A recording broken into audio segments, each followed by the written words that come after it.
ආයිබෝන් ඉතින් අදත් Rahul දුෂ්මන්ත YouTube channel එක හරහා බොහොම හුරු පුරුදු ඔබව සහ අද ඔබ අපිත් එක්ක අපේ channel එක හා එකතු වෙනවා නම් ඔබවත් ඒ ආදරයෙන්ම ඒ බරෙන්ම පිළිගනු ලබනවා. ඉතින් අපි මුලින්ම මතක් කරනවා අපේ channel එක subscribe කරන්න bell icon එක click කරලා newest update ඔයාලට සමීප කරගන්න.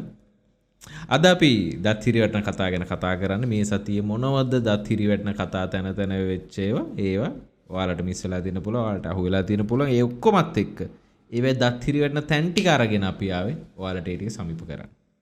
මුලින්ම අපිට අද විශේෂයෙන්ම කියන්න ඕන දෙයක් තමයි අද හැම පාර්ශවයක්ම දත් හිරිවැටෙන කතා නියෝජනය කරනවා. විශේෂයෙන්ම අපි ගොඩක් උත්සාහ කරා පොහොට්ටුවේ තියාගෙන ඉන්න දත් හිරිවැටෙන කතා ටික. නමුත් මාලිමාවේ සමාජිකයොත් එක්ක ඒක කොහෙත්ම බැරි වුණා.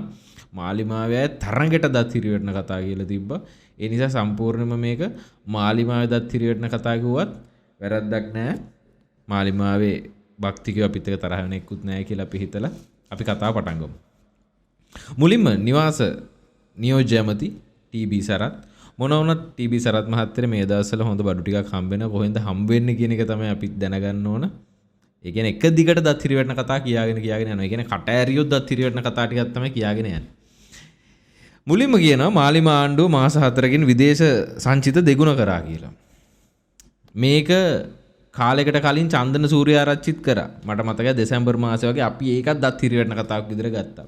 මෙන්න මේ ඕදයත් ඇවිල්ලා කියනවා මාලිමා ආණ්ඩුව බලය අරන් මාස 4න් විදේශ සංචිත දෙගුණ කරා කියලා. ඇත්තටම අපිට මතකයි රනිල් දුන්නේ හිස් වෙච්ච භාණ්ඩාගාරයක් නම් නෙමෙයි. රනිල්ට හම්බුනේ හිස් වෙච්ච භාණ්ඩාගාරයක්. රනිල් හැබැයි ඒක ඩොලර් බිලියන 6කට හදලා තමයි දුන්නේ. ඒ දුන්න එක මේ ආණ්ඩුව වර්ධනය කරගත්තද නැද්ද කියන එක අපේ පහුගිය වැඩසටහන බැලුවා නම් අපි කතා කරා. දිගටම විදේශ සංචිත ප්‍රමාණය අඩු වීගෙන තමයි ආවේ. නොවැම්බර් වලට වඩා දෙසැම්බර් අඩු වුණා. දෙසැම්බර් තමයි අඩුම වුණේ. දෙසැම්බර් වලට වඩා ජනවාරි අඩු වුණා විදේශ සංචිත 15ට. අපි කිව්වා සංචිත 15ට නීතිපති අහසට කියලා අපි වැඩසටහනකුත් කරා. නමුත් පෙබරවාරි මාසයේදී විදේශ සංචිත වැඩිවීමක් වෙලා තියෙනවා.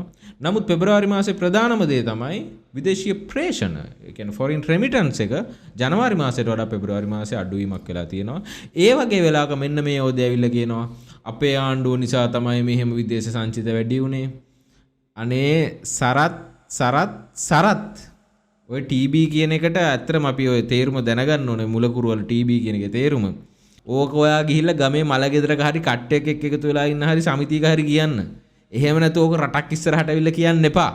විදේශ සංචිත මාස 4න් දෙගුණ කරන්න බෑ කිසිම ආණ්ඩුවකට. විදේශ සංචිත කියන එක ඇතුළත් වෙන දේවල් විශාල ප්‍රමාණයක් තියෙනවා. බොහොම පුළුල් ප්‍රමාණයක් තියෙනවා. විදේශ සංචිත කියන්නේ විදේශ විනිමය සංචිතයෙන් විතරක් නෙවෙයි.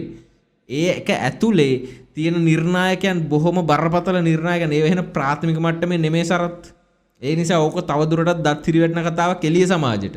නැත්තම් ඔයාලා ඇවිල්ලා කියන්න එපා අපි ඇවිල්ලා තමයි මාස 4න් විදේශ සංචිත දෙගුණ කරේ, අපි ඇවිල්ලා තමයි අරක කරේ, අපි ඇවිල්ලා මේක මෙච්චර කරා. ඊළඟට සරත්ම කියනවා අපි ඒකයි කිව්වේ මෙයා මේ මොනවා හරි මේ දවස්වල කොහෙන් හරි හොඳම ටිකක් හම්බ වෙනවා. ආයි කොහෙන්ද ගන්න කියන එක තමයි අපිත් හොයාගන්න ඕන. වීඩියෝ එකක් තියෙනවා. අපි බලලිමුකෝ මොකද්ද වීඩියෝ එක මොකක් හරියක් කියන්න හදනවා. මොකද්ද එයා කියන්නේ? විශේෂයෙන්ම මම මේ එල්ල කරන්නේ පහුගිය ආණ්ඩුවේ හිටපු දැන් විපක්ෂයේ ඉන්න අය. ඒගොල්ලන්ට මම එල්ල කරනවා. මොකද ඒගොල්ලන්ගේ උවමනාවන් තමයි මේගොල්ලෝ ඉෂ්ටු කරලා තියෙන්නේ. ඒ සඳහා සාක්ෂි අනාවරණය වෙමින් තියෙන්නේ. කවදා හරි දවසක අධිකරණය ඇතුලේ ඒවා ඔප්පු වෙයි. ඒ නිසා ඒගොල්ලෝ අපිට චෝදනා කරනවා නම් අපි කියන්නේ ඕගොල්ලෝ වෙනුවෙන් මේ අපරාධ කරා නම් දැන් ඒ අපරාධ අහු වෙනවට හංගවගෙන ඉන්න පුළුවන්. මොකද්ද කියන්නේ? අපරාධ හංගගෙන ඉන්න පුළුවන්? සරත් මොනවද මේ කියන්නේ? අයියෝ ඔය ගෙදර ගිහිල්ලා කියන්න ඕන කතාවක් නේ. ගෙදරවත් කියන්න එපා ඔක ගිහිල්ලා. ඒගොල්ලෝ වෙනුවෙන් ඒ කියන්නේ දැන් අපරාධ කරලා තියෙන්නේ මේ කලින් ආණ්ඩුවේ ඉඳලා දැන් විපක්ෂයේ ඉන්න අය. එතකොට ඒගොල්ලෝ අපිට චෝදනා කරනවා නම් මේව කියලා අපි ඒකට අපිට ඒක හංගගෙන ඉන්නත් පුළුවන්. අපිට හැබැයි ඒක සිද්ධිය මතකුත් වෙනවා. දේශබන්දුත් හොයාගන්න නැහනේ. ටිරන් සතෙක් ගියානේ. ඊට පස්සේ මොකද්ද කියන්නේ මේ උසාවියේ ඔප්පු වෙයි. උසාවියේ ඔප්පු නෙවෙයි මේ ළඟදී දවසක උසාවියේ පත් වුණා. ඒ නිසා ඔය වගේ දත් හිරිවැටෙන කතා කියන්න එපා. ඒ වෙලාවේ මොකක් හරි අපහසුතාවයකට පත් වුණාද වන්දා? කියන්නේ මොකද්ද? කියන්න යන කතාව. රකපයින්නවද? ඊළඟට මාස 5කට කලින් බංකොලොත් රටක් බාරගෙන අපි ඉතිහාසයේ දැවැන්තම වැටුප් වැඩි කිරීම කරා. කවුද මේ කියන්නේ? වසන්ත සමරසිංහ තමයි එහෙම කියන්නේ. මාස 5කට කලින් බංකොලොත් රටක්. අපිට නම් මතකයි බංකොලොත් වෙච්ච රටේ බංකොලොත් ලේබල් එක අයින් කරේ බංකොලොත් බයි මුදාගත්ත කියන නිවේදනය කරේ ජූනි මාසයේදී. එතකොට මේක මේ සැප්තැම්බර් මාසේ මේ ජනාධිපතිවරණයෙන් පස්සේ වෙච්ච එකක් නෙවෙයි වසන්ත. ඒ නිසා ඒක බොරුවක්. මාස 5කට කලින් නෙවෙයි. මාස 9කට විතර කලින් තමයි බංකොලොත් බවින් නිදහස් වුනේ. රනිල් ඉද්දි. රනිල්ගේ අන්තිම සමයේ තමයි බංකොලොත් බවින් නිදහස් වුනේ. ඉතිහාසයේ දැවැන්තම වැටුප් වැඩි කිරීම කරා. මේ වැටුප් වැඩි කිරීමේ දැවැන්තකම කිව්වොත් වසන්ත රාජ්‍ය සේවකයෝ පෙළ ගැහිලා ස්තුති කරන්න.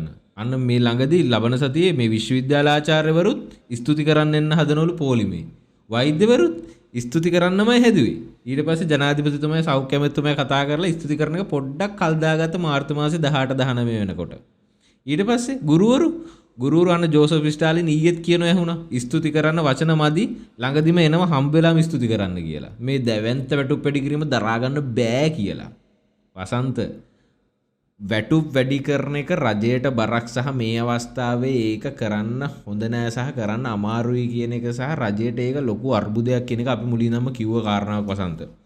නමුත් ඒක කරන්න බැරිකම නොකර බැරිකමට යම් කිසි කොටසක් බොහොම සුළු ප්‍රතිශතයකින් වැටුප් වැඩි කිරීම කරා.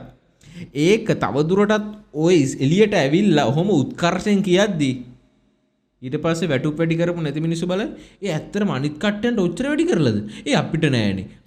එහෙම කියලා හිතලා අපි තෘතීය සමිති ක්‍රියාමාර්ගයක් ගන්න ගත්තොත් වසන්තය එනවා සත්තයි. දැන් අර අපි දන්න කාරණාවක් තියෙනවනේ. නපුරු සීත සුලං හමාවි. හැබැයි වසන්තේ වෙනුවට ඕක ඇහුනොත් එළිය සමාජයට වැඩ වර්ජන එනවා සත්තයි කියලා තමයි වසන්ත අපිට නම් කියන්න තියෙන්නේ.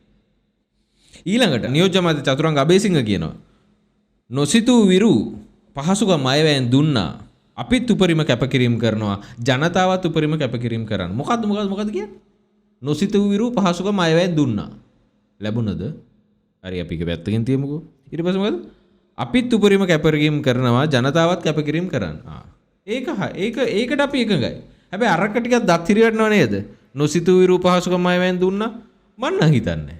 එහෙම අපි හිතපු ඒව හම්බුන්නේ නැහැ. මම හිතන්නේ එළිය සමාජයත් හිතපු ඒව හම්බුන්නේ නැහැ. යම්කිසි ප්‍රගතිශීලී තැනක් අපිට පේන්න තියෙනවා. අපි අයවැය යම් අගය කිරීමක් කරා. නමුත් මේව දත් හිරිවටන කතා. මොකද මේක එතකොට චතුරංගම නේද ගිය සතියේ කිව්වේ අපිට අපේම අයවැයක් ඒ කියන්නේ IMF එකේ තියෙන ඒ බැමි වලින් නිදහස් වෙච්ච මාලිමාවේ අයවැයක් බලන්න වෙන්නේ 2029 දී කියලා. ඒගොල්ලෝගේ අන්තිම අයවැයේදී කියලා. මොකද ඉතින් අන්තිම අයවැයේදී ඉතින් හරි ගියත් වැරදුනත් කමක් නැහැ නේ. ඊළඟ පාරේ ඉතින් ඒගොල්ලෝ බලේ මාරු වෙනවනේ නේද චතුරංග.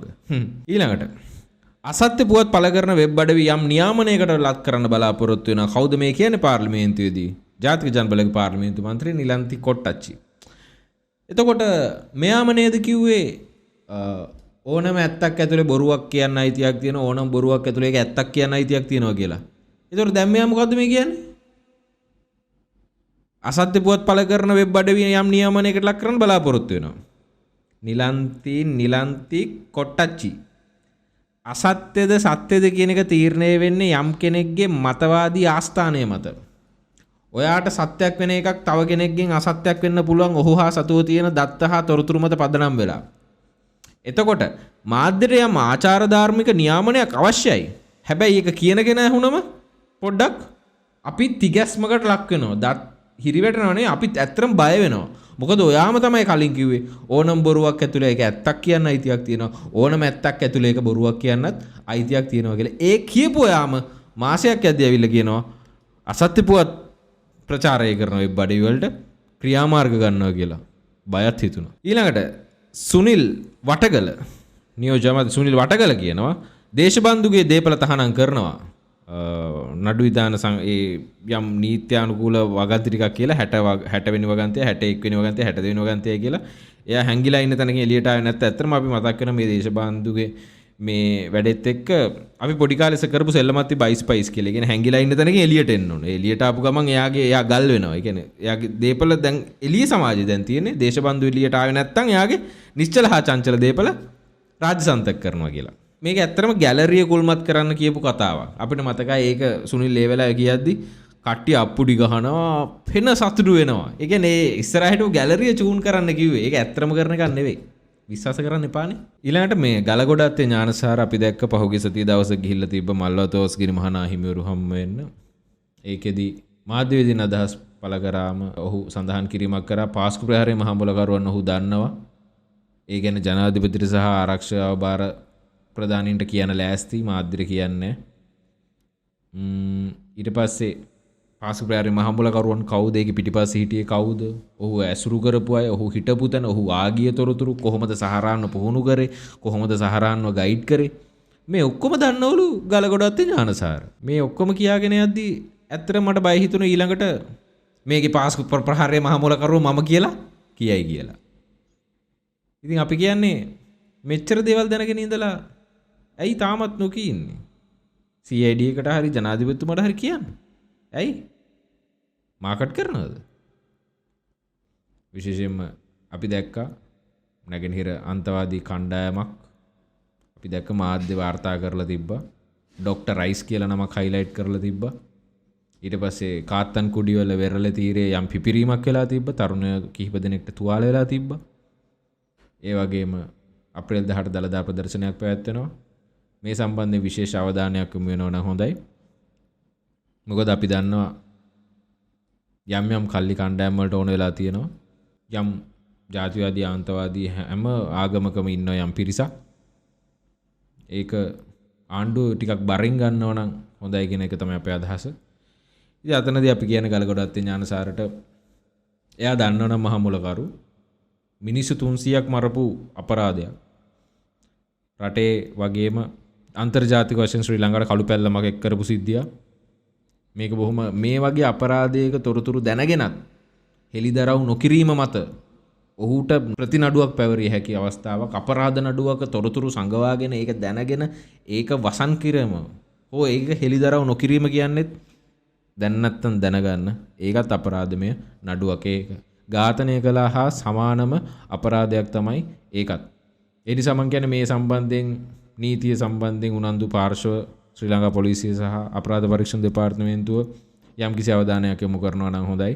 පුද්ගලයා ගැන හිතන්නේ නැතුව ඒ කියන ප්‍රකාශයේ යම් බර තැබීමක් තියෙනවා. ඒක සැලකියුතු බර තැබීමක්. ඒක විහිළුවකට වඩා එහා ගිහිල්ලා ගන්නව නම් හොඳයි. අපි දැක්ක විමල් වීරවංශ ළඟදී ගීතයක් නිර්මාණය කරලා තිබ්බා.